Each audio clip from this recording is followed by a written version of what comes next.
C'est lors des Journées du patrimoine que le styliste Jocelyn Chrétien et la coloriste verrier Nolwenn Lelay se sont croisés la première fois. De cette rencontre quimpéroise, un projet fou est né, celui de concevoir une robe en verre.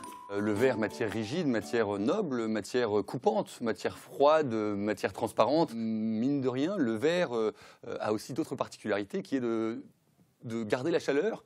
Et en fin de compte, la robe, par exemple, quand on la met, est très froide. Et au bout de 10 minutes, un quart d'heure, elle prend la température du corps. Donc ça veut dire que tous les bouts de verre arrivent à 37, 38. Et donc du coup, ça devient un four. Une idée qui a tout d'abord pris la forme d'un corset mi-cuir, mi-verre. C'était tout à fait nouveau. Il est arrivé en fait avec un patron, un gabarit ultra précis.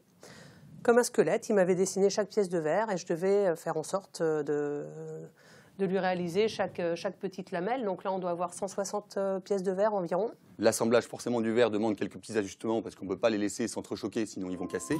Aujourd'hui, une deuxième robe voit le jour, dont le buste comprend plus de 200 petits triangles de verre colorés, le fruit de centaines d'heures de travail minutieux. Chaque triangle nécessite 3 passants qui doivent être parfaitement également placés de manière très précise pour qu'ensuite on puisse les relier.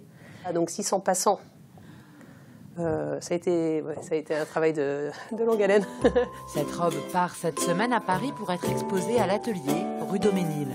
C'est le résultat du concours Duo de matière, duo de créateurs qui permettra à nos artistes quimpérois de montrer leur travail à un très large public.